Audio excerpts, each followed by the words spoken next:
जय माता। चरणं शरणं रमाम्बिगे, चरणं शरणं त्र्यम्बके. I am a humble worshipper of Mother.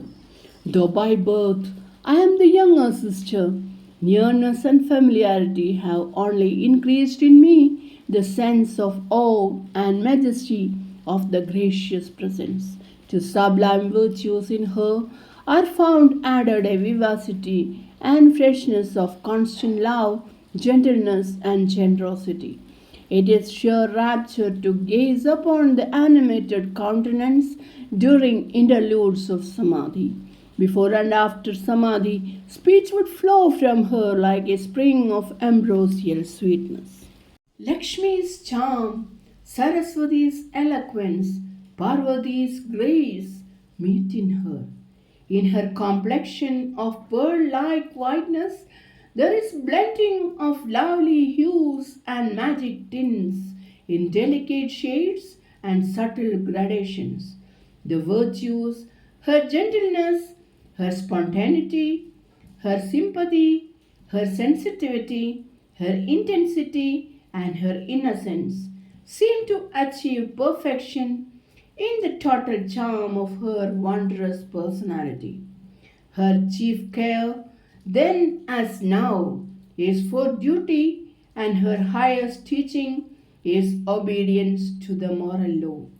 She gives a sense of freedom from the ensnaring network of worldly occupations.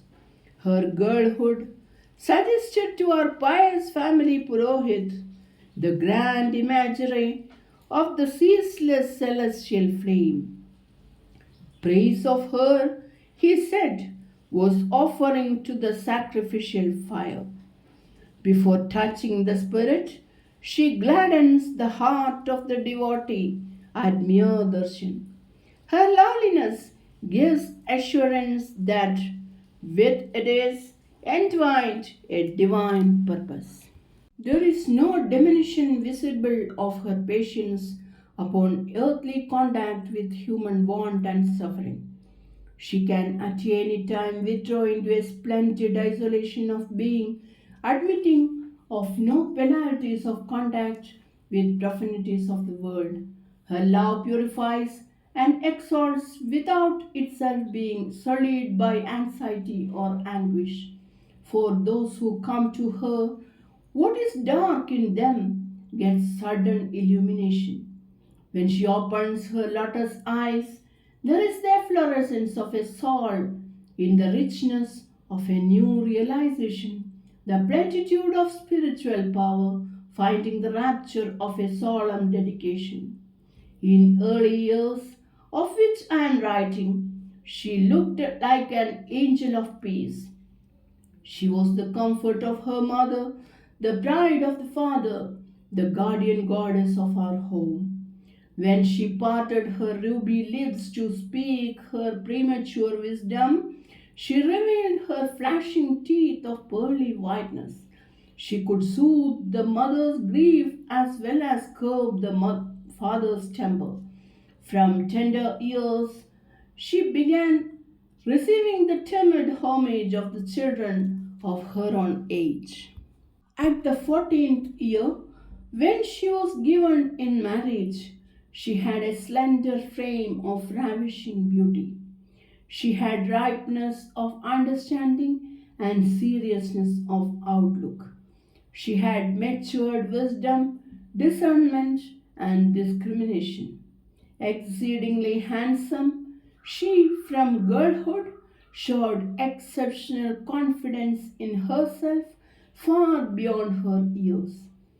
Though she read little, strangely enough, she was familiar with Shastric injunctions and esoteric meaning of religious rituals. She had marvelous powers of organization and arrangement and artistic regard for details. She had precise knowledge of the Idihasas and the Puranas. She had inborn sense of rhythm and music. She remembered and could accurately recapture and sing in appropriate tunes a vast repertoire of devotional songs, holy hymns, and kirtans in a variety of languages. She had powerful memory and spontaneous wit. She had fondness for animals and was familiar with the characteristics of birds. Later, I came to know that rarer powers were in her than what is imparted by this assemblage of qualities. Treasures of experience are in her, pearls of wisdom too in her universal consciousness. Clearly, her proficiency and powers are divine attributes, not human inheritance. To Bhagavan's home at Telecheri, I accompanied her and enjoyed their hospitality and affection for several months. There I had my first impressions of the exemplary home, the exemplification of the exalted duties of the wife. In the role of the wife, I saw her in her domestic avocations. I saw her in the morning hours worshipping the tulasi plant. I saw her bending her graceful body in humble prostrations to Bhagavan, consecrating the holy shrine with sacred hymns, encircling the image of Sri Krishna with a chaplet of fragrant jasmine flowers. I heard her sing kirtans and the evening bhajans in her home, with palms soft as the leaves of fresh lotuses. I have seen her showering flowers in propitiation of deity before pictures of its holiness. After the routine of these appointed occupations, she retired into an inner chamber for prayer and meditation. Those silent sessions of solitary retirement lasted far into nights and sometimes would touch the fringes of the golden morn. As sign of holy maidenhood, her sacred person was encircled by a mysterious aroma of camphor, tulasi, and sandalwood. Purity invested her home with the air and atmosphere of a hermitage. To it came unknown ascetics as to a temple of divinity. Those versed in the Vedas came to do obeisance to her. Her insight into the human mind and the nature of its working was revealed in the recovery she effected of an unfortunate woman, an inmate of her home with serious mental derangement and nervous prostration. This victim to mental malady was restored to absolute normalcy of physical health and mental efficiency by her. The patient's moods were at times so stormy and her behavior so violent that they were strange and frightening. It was surprising the way she responded to mother's love and kindness. The cure was complete through the simple ministrations of her endearments, showered in tender solicitude with touching abundance. Hour after hour, in her home, I experienced happiness as though from an inward spring of perpetual gladness. It was the very home of peace and purity and piety.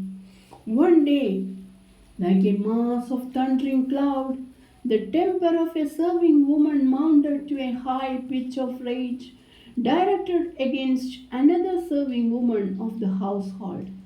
There was exchange of words and stormy scenes. Only a flight of steps above was the prayer room where mother was in meditation at the while. The silence was so profound as to forbid the slightest sound or movement.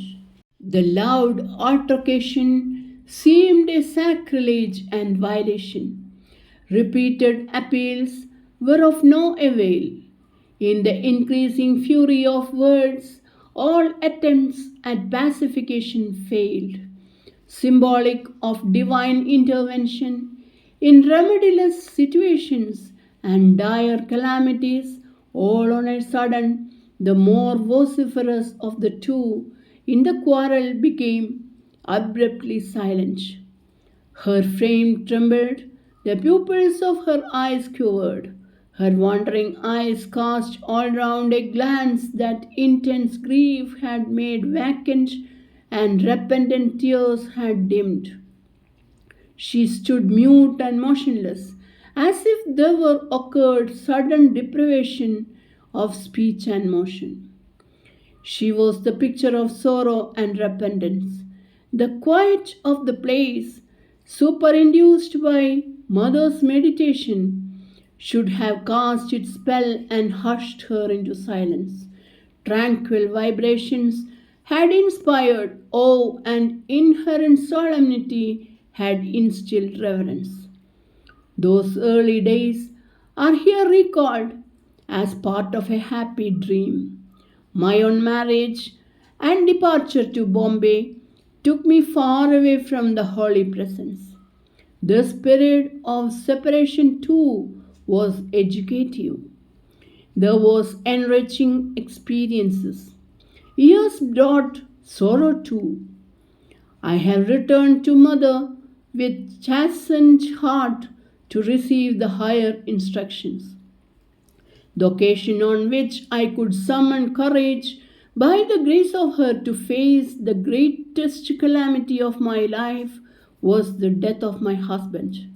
The impact of grief I felt, but its impetuosity was restrained by an inward calm which I was unaware of until then, but which mother had already made part of my nature. When grief rushed with storm of sighs and torrent of tears, I could repeat her name, and all I felt was strength and solace thereafter. There is a solace in her name, and there is a strength in her teachings. Upon the evanescence of life and the immortality of the soul. Charanam Sharanam Ramambige Charanam Sharanam Trayambage. Jai Mata.